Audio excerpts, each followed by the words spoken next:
It's Force 13's regional AU channel with the latest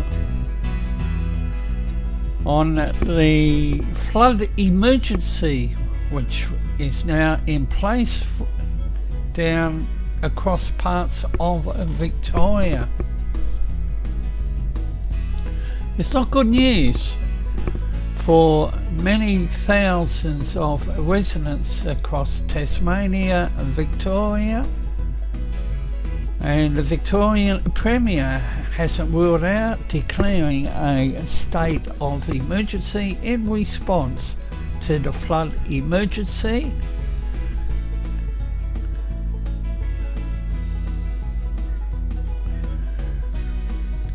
We have 2 flood watches in place, one in Tasmania, one in Victoria,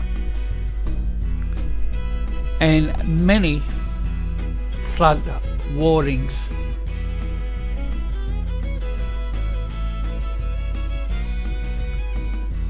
The icons that are flashing is the updated information. However, we provide some audio of the Premier's conference from yesterday. Thank you. We'll just go to the State Control Centre because the Premier, Daniel Andrews, is about to start that press conference on the flooding emergency. We'll go to that now. Holding and affecting communities right across the state. First of all, can I send a message of thanks to every member of our emergency services family, volunteers, career staff, SES, as well as CFA, the fire service more broadly, police, ambulance. The whole team are doing an amazing job. There are more than 2,000 emergency services personnel, both volunteer and career, that are out on the ground doing the best of work, putting themselves in harm's way to protect others. And I'll come back to why that's a really important point to make and how we can all make a contribution to keeping those dedicated Victorians safe in just a moment. Then of course there are council staff, many from the philanthropic sector, volunteers, other charity groups, and then just ordinary hard-working Victorians who are looking after neighbours and friends, and I want to congratulate and thank all of them. We've seen communities hard hit already, and when we move to both the Bureau's briefing and also Tim Weebush from SES will speak to other communities that are going to have a very, very tough time over coming days. We know just how impressive that sense of connectivity, that sense of community, people looking out for each other, people really stepping up, and I want to thank everybody who's involved in the effort. Doesn't matter what colour uniform you're wearing, everyone is pitching in, and it makes you very proud to be a Victorian at a time of great difficulty. Now, in terms of support we're providing already, there have been some 1,500 Victorians who have applied for emergency payments. Emergency payments.dffh.vic.gov.au, or if you've not got an internet provider at the moment, 1800 226 226. There are payments of just over $2,000 for eligible families, and eligible families are those who are out of their home because of this flood event. It's about accommodation, food, clothing, medicine, very practical support for those who need it most. And as I said, there's some 1,500 Victorians who have already made an application via either the phone number or the website. And we're processing those as fast as we can, and we'll have that money out to people as quickly as possible. There are 11 relief centres that have been set up across Victoria. We'll of course add to those if we need to. And again, I thank the staff, everyone, volunteers who are making those relief centres real centres of care and support at a very difficult time.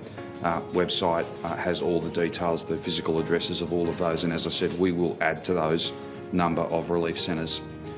We've got 50 different sandbag collection points, many volunteers, great team of people who are working very hard. That includes some support from the Australian Defence Force at a local level, I think out of the Bandiana barracks, and we thank them very much for their work.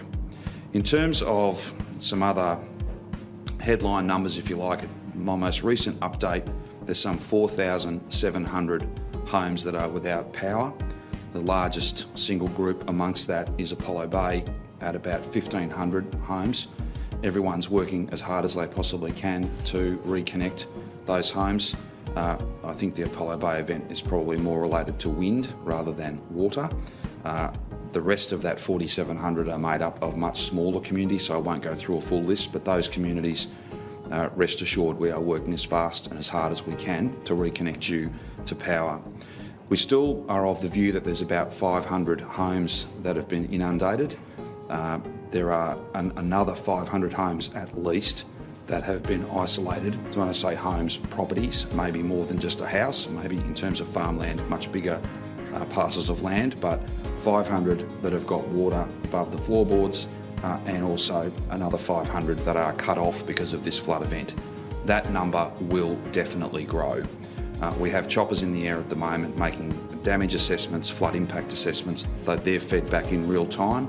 And as you'll hear from Tim in just a moment, particularly in relation to the Goulburn Valley, we're going to see more and more people that fit into that category. That's why it's so important that we're there to provide support, we're there to provide care and attention to keep people safe and to look after those who are doing it very tough.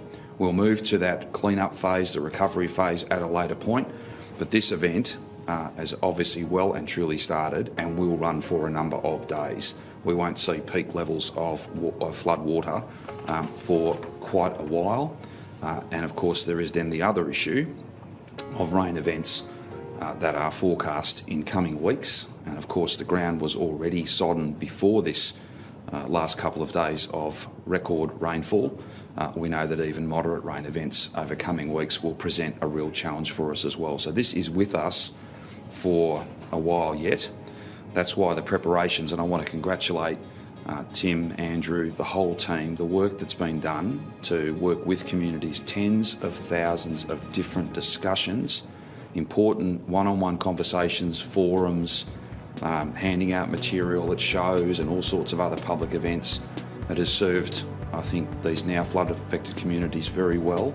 And I thank all of our emergency services family for the work they've done in pre-positioning generators, in having choppers on standby, sandbags and sand, all of that work. It is a credit to them, and I thank them very much on behalf of the whole Victorian community for the preparatory work that they have done. That's probably enough from me at this point. Sorry, I should just finally, before I ask Diana from the Bureau to take us through just some context of how significant this rainfall event has been, I should just say that not only have I spoken with the Prime Minister this morning, he's assured me that Victorians will receive everything that we need, and I thank him for the very positive partnership that we have to keep people safe and to repair and rebuild after this event. But we've also had a discussion about standing up, both he and I, but also at officials level, standing up the former Mickleham quarantine facility into essentially a Mickleham relief centre. That's purpose-built to house people. There's a power of work going on. We'll update you, keep you informed of that in coming days. But senior officials of my department and the Department of Prime Minister and Cabinet and the Department of Treasury and Finance at a national level have been working very hard overnight and throughout the morning to make the necessary arrangements. We're making necessary arrangements in terms of the different contractors, the different people will need to provide services. But we think, and particularly when you hear Tim take you through some of the expected outcomes over coming days, we think there's every chance that we'll need to house people at that Mickleham facility.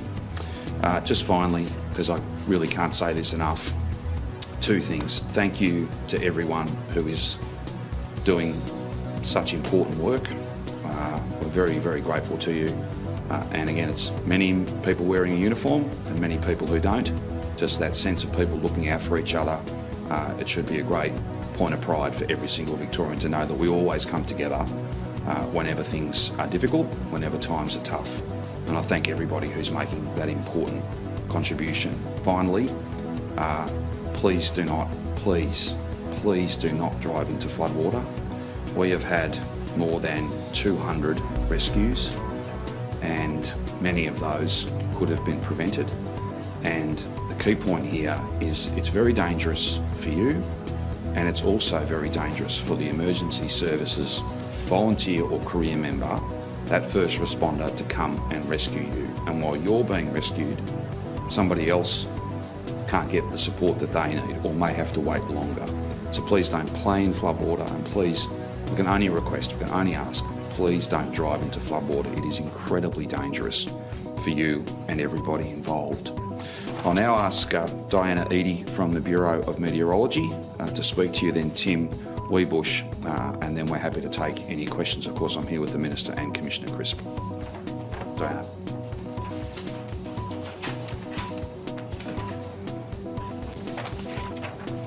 Thank you, Premier, and good afternoon, everyone. Now, the rain has largely eased, but the flood situation is still very much evolving. I'll start with some of the rainfall totals that we have seen throughout the course of this event, the expected rainfall over the coming week, but today I really want to focus on the current flood situation.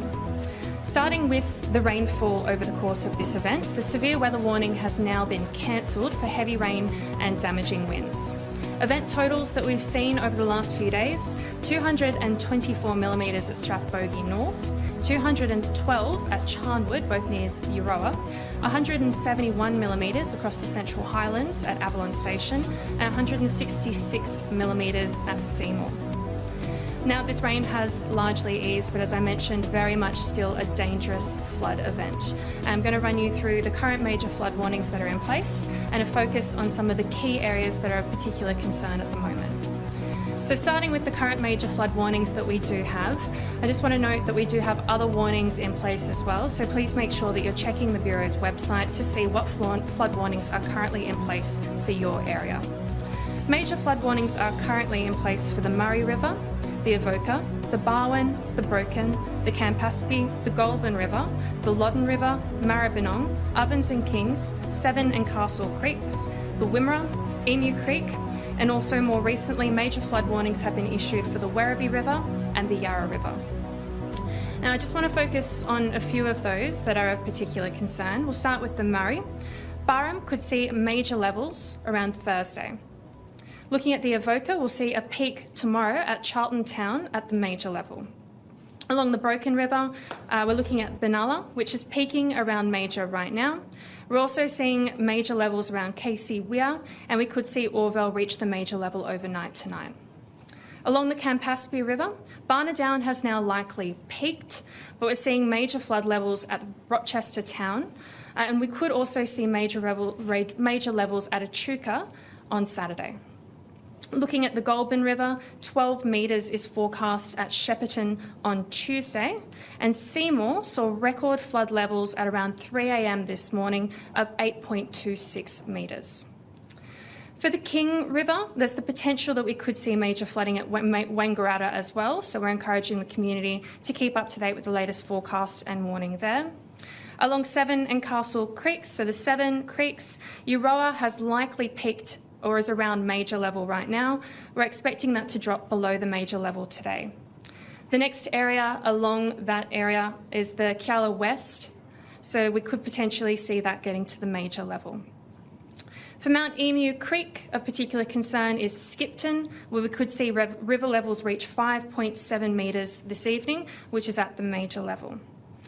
Otherwise, the more recent developments in terms of the Melbourne catchments, so we still have the major flood warning in place for the Maribyrnong River, we have major flood warnings in place for the Werribee River, and most recently the Yarra River, now expected to reach 9.2 metres at Heidelberg this afternoon. So looking further ahead in terms of what we can expect longer term, we'll still see isolated showers across the state throughout today, Friday, with around about 5 to 10 millimetres. For the Melbourne area specifically, we're likely to see less than that, around about 2, though we could see isolated higher falls, particularly in the eastern suburbs. We are watching another low potentially developing over South Australia on Monday and Tuesday of next week. Now, where that heavy rain goes will be highly dependent on the movement of this system, and currently it's forecast to move across New South Wales. For Victoria, we could see some increased rainfall across northern parts from Wednesday into Thursday and Friday, but at this stage, we're more likely to be on the periphery of that system. That being said, as the Premier's already mentioned, the grounds are incredibly wet and river catchments are saturated, so we're keeping a close eye on the potential for any further rain across these areas. Please make sure that you're staying up to date with our latest forecasts and warnings through the Bureau's website and through our app.